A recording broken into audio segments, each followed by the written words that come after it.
keep playing like this.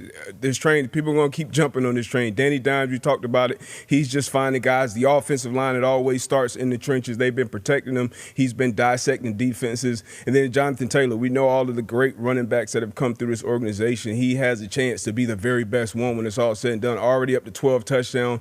You mentioned earlier, third game already this season with 3 touchdowns, leading the league in rushing, leading the league in rushing yards as well. Like, he is a dominant force. So, yeah, we got 2 legit MVP candidates on the offensive side of the ball. JT, valuable running back. He's a valuable running back, scores so many touchdowns for us. Yeah, might be most valuable player. Yeah, he might be. He might be the most valuable player. The most in the entire league. And then Danny Dimes going crazy. Here's some stats about this Indianapolis Colts offense, juggernaut, led by Shane Steichen here. Most points per drive in a season, Colts 3.5. Patriots in 2007, 3.2. No big deal. What? They were great, right? Wow. 2007 Patriots. Yeah, very, very good. Highest drive score rate in a season, Colts in 2025, 63%. 2018 Chiefs, you ever heard of them? 53%. Jesus. Fewest punts per drive in a season, Colts 19% of the time. We're punting with Rigoberto Sanchez, who's a great punter, by the way, just would like that to be known, and an incredible holder, which was on display this weekend with people not being great at holding. 2018 Rams, 24%. Were they good? Yeah, I think so. 7 games in, but still, that is ridiculous company keeps, says Hembo. Thank you, Hembo. Yep. With the little tagline at the bottom.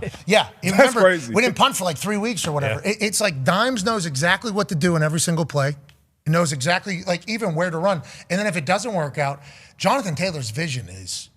He'll cut that shit. I mean, he's going obtuse angle. Yeah. Back and then it's wide ass open over there too, because our offensive line has been doing incredible job. So it's fun to watch. They're not the only ones. There's a couple more MVPs that we saw from winning teams this weekend. How about over there in London Town or Matty Stafford? Now, this guy's special. And obviously Devontae Adams goes bananas, and Matthew Stafford's still doing that Matthew Stafford shit. Now, he needs not to wear cleats over there on the Baltimore Orioles pitching mound. Yeah. Good point. Okay, even though that might be the best pitch that mound has seen in a while. They go over to L.A. and absolutely crush. Devontae Adams has to be so happy about the decision to go to the Los Angeles Rams. And this is all without Puka Nacua. So, obviously, we all miss Puka. We're all pulling for Puka. And this Los Angeles Rams team with Sean McVay at the helm is incredibly disgusting all the time. And Stafford looks like he's 32 years old, D-Bud. I mean, he looks like he's 31 right now with all the throws and everything he's doing. I know you said don't do it, the cleats on the mound and all that, but whatever you did this week, do it whenever. Like, the teams, I'm sure we talk about it's a copycat league. When did they go over to London? Like, Saturday. Yeah, so the latest arrival there ever, and they just showed up and absolutely dominated. All these passing touchdowns in the red area. I'm sure a bunch of people that had Kyron Williams possibly on the touchdown ticket were pissed off, but great job by him. 5 touchdowns, and Devontae Adams 3 touchdowns. Unbelievable performance out there in London Town. And the last winning QB that we're thinking maybe MVP conversation is the guy, Patrick Mahomes. Hey, I don't want to say this because it sounds disrespectful.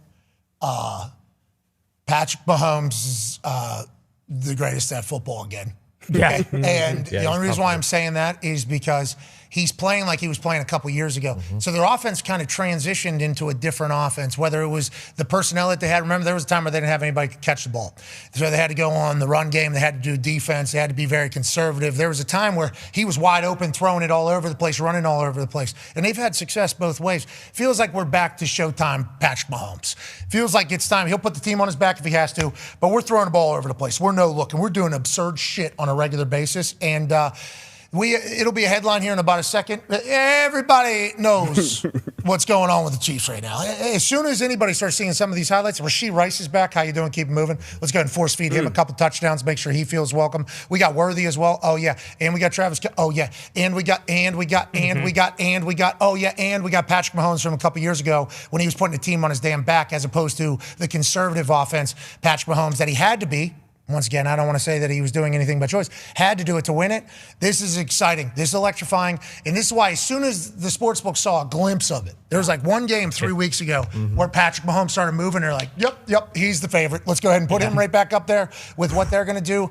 That AFC West is tough. There's the odds. Obviously, we didn't put Baker on today's list of MVPs that we saw over the weekend because he plays tonight. So let's go ahead and get excited about that. Same with Jared Goff. So we apologize for not doing that. And, Yeah, I think there's a lot of great football right now with no standalones for who the MVP is. Now, let's go to the third headline, shall we? LA lights up London. To your point, Darius, this is another international game, another weekend, a 9:30 Sunday Eastern time game to wake up to, have a little coffee, hang out with baby girl, watch her eat some eggs, and then, oh yeah, we got football playing. That's amazing news. Who did I pick whenever we were doing the picks? Oh, the Jacksonville Jaguars, because Liam Cohen had a lot of time in LA.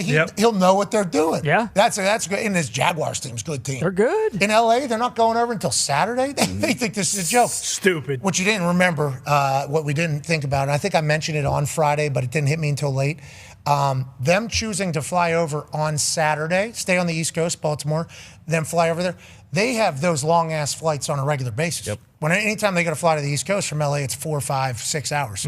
So if they're in Baltimore and that's a 5-6 hour flight to London, for them it's just like, we just got to get used to playing in the morning. Other than that, it is status quo. And they just beat the hell out of the Jacksonville Jaguars. I mean, they looked fresher than any team I've seen go play international. Yeah. They look better than everybody. And they might have had it figured out. And this team's for real yet again, Darius. It's for real. Now, offensively, they're always going to be for real with Sean McVay and Matt Stafford calling the shots. But defensively, with Chris Shula and some people are calling for him in some other places to take the reins. But that defense is absolutely dominant. It starts with the front. It's in the blood. First, It's in the blood. Fisk, Turner, just a bunch of dogs up front. Chris Shula has the boys rolling, hunting. They lead the league in dime personnel, so they're going to get stops. But offensively, they're going to score points week in and week out. You talked about it. This was without Puka, who was a top 2, top 3 wide receiver when he was playing this season. We expect him to pick up right where he left off when he gets back in here. But, yeah, Matt Stafford slinging the ball all across the yard. This guy, he's going to be a dog as this season continues to go on. We saw him in college, Ferguson, second-round pick. But, yeah, this team is special to watch. And what are they now, 5-2 on top of the NFC West? Yeah, so I can't wait to continue to watch these boys roll. Raining like hell. Obviously, tea and crumpets all over the place. Matthew Stafford loves everything about it. They're almost throwing more because it was nasty out there. Go ahead. Yeah, Chuck. that's what I was going to say, is to do it in the inclement weather, because it was pouring. And, I think a lot of people, maybe not so much with Stafford because he's played for so long, but they just assume with the Rams, it's like, oh, that's a dome team. And then when they have to travel potentially for the playoffs, they're going to be in trouble because they're so used to that. And obviously, we saw last year in the playoffs that wasn't necessarily the case, but for them to be able to go in these conditions and just beat the shit out of the Jaguars, I think that speaks volumes. They pummeled these Jaguars. Are we worried about the Jags? No! A little bit after that one. A little bit. No! London's a home game for them. No, but it was rainy. Let's go to the number 2 headline. The Chiefs isn't still the Chiefs. They're better. Oh, no. I don't want to be the bearer of bad news. I think we're all seeing it. Okay? Sportsbook saw it before any of us. Yes, they're the ones who changed the odds immediately. Somehow they must have had a little conversation inside. Okay, when Rashee Rice obviously comes back, they're going to have another weapon. Okay? And with Worthy being faster than everybody on the field, they're going to have this year's version of their Tyreek Hill. Travis Kelce's going to somehow drink from the fountain of youth. Kareem Hunt's going to do the same damn thing. They're going to start having more weapons than everybody else. And then, Patrick Mahomes is going to make a decision that he's just not going to lose anymore. That's what Patrick Mahomes says he's going to do. He'll run through you. He'll run around you. And then the defensive side of the ball, hold the phone. They have a shutout. Are they good too, D-Butch? Well, look. You got to factor in the opponent here. Whoa, Kenny Pickett played. That man's a Super Bowl champion. Exactly my point. So they ran 30 plays on offense. I don't know what. I should be a record at least in the last 15. Yeah, that's unbelievable. Yeah, Spags in that defense is going to figure it out and start humming and start playing well. But Patrick Mahomes is the first game, I believe, with Worthy, Hollywood Brown, and Rashee Rice on the field at the same time. And you mentioned Travis Kelce finding that fountain of youth. Yeah, definitely. He's going to be open. That intermediate part of the field has to be open because as defenses and DBs, we got to get the hell back with all these guys running 4-2s all around the field. So Andy Reid, they're going to figure it out. Spags is going to figure it out. Welcome back to Keep Chiefs Kingdom Report, Chiefs Nation. Strap in, because today we're diving into one of the most intriguing trade pieces on the defensive market. Longtime game changer Jamal Adams and the possibility of him landing in Kansas City with our beloved Kansas City Chiefs. This is not ordinary speculation. It's a deep dive into fit, production, risk, and reward, all with the goal of one thing: winning Super Bowl rings. Jamal Adams, once a towering figure at safety and box defender, now finds himself in a late career metamorphosis.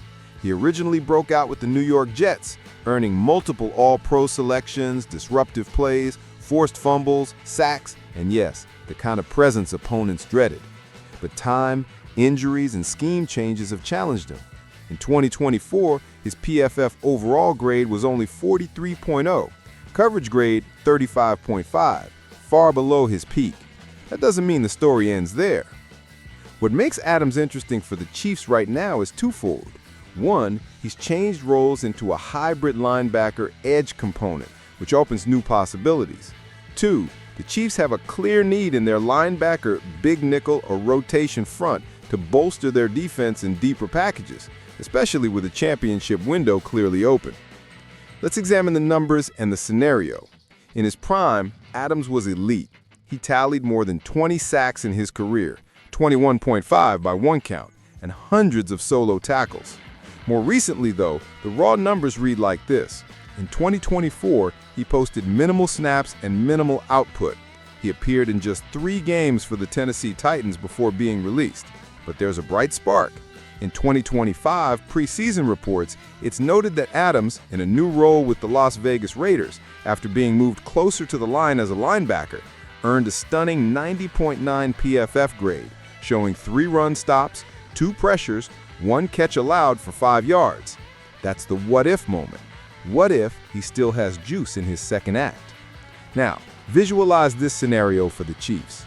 Kansas City is blowing hot offensively, but its defense, particularly in linebacker coverage, second-level run support, and big nickel versatility, has shown vulnerabilities.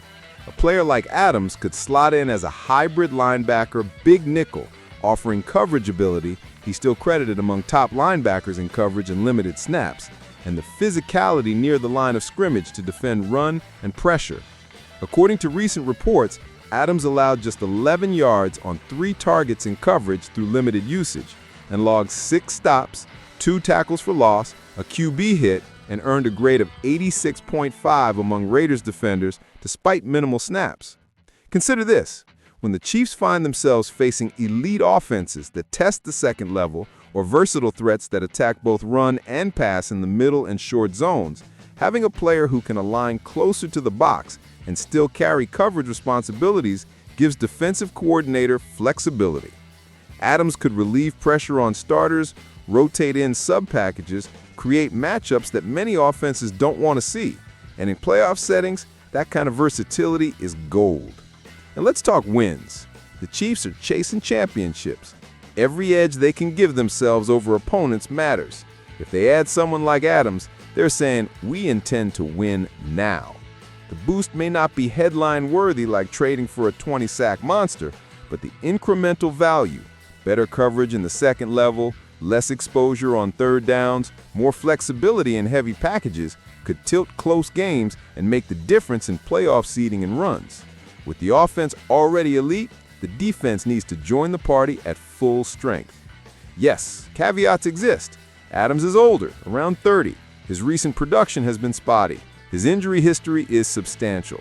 The Chiefs would need to evaluate cost, contract length, cap hit, and how many snaps he can handle.